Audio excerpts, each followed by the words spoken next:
Hi friends, ಇದು ಬಂದು ಗುಡಿಬಂಡೆ ಕೋಟೆ.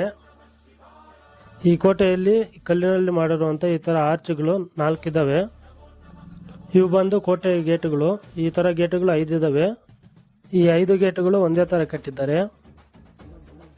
ಈ ಕೋಟೆಯ 4ನೇ ಗೇಟ್ ಹತ್ರ ಚಿಕ್ಕದಾದ ಒಂದು ಆಂಜನೇಯ ಸ್ವಾಮಿ ವಿಗ್ರಹ ಐತೆ. ಈ ಕೋಟೆಯನ್ನು ಚಿಕ್ಕಬಳ್ಳಾಪುರದ ಗೌಡ ಮನೆತನದ ಪಾಳ್ಯಗಾರರು ನಿರ್ಮಾಣ ಮಾಡ್ತಾರೆ. ಈ ಕೋಟೆ ಮೇಲೆ 19 ಸಣ್ಣ ಪುಟ್ಟ ನೀರು ಶೇಖರಣೆ ಮಾಡೋಂಥ ಕೊಳವೆಗಳಿದ್ದಾವೆ.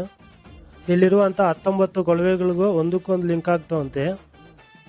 ಈ 19 ಕೊಳವೆಗಳು ತುಂಬಿದ್ರೆ 3 ಲಕ್ಷ ಲೀಟರ್ ನೀರು ಶೇಖರಣೆ ಆಗ್ತಾವಂತೆ ಈ ಬೆಟ್ಟದ ಮೇಲೆ.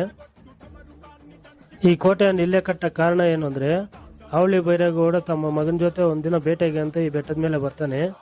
ಇಲ್ಲಿ ಬೇಟೆ ಆಡುವಂಥ ನಾಯಿಯನ್ನೇ ಒಂದು ಮೊಲ ಅಟ್ಟಿಸ್ಕೊಂಡುತ್ತದೆ. ಅದನ್ನು ನೋಡಿದ ಬೈರೇಗೌಡ ಈ ಮಣ್ಣಿನಲ್ಲಿ ವೀರತ್ವವಿದೆ ಎಂದು ಈ ಕೋಟೆಯನ್ನು ಇಲ್ಲಿ ನಿರ್ಮಾಣ ಮಾಡ್ತಾನೆ.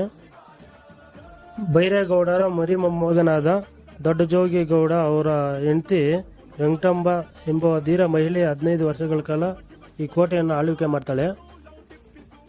ಈ ಕೋಟೆಯ ಸಂಪೂರ್ಣ ಮಾಹಿತಿ ಫುಲ್ ವಿಡಿಯೋದಲ್ಲಿ ಹೇಳಿದ್ದೀನಿ.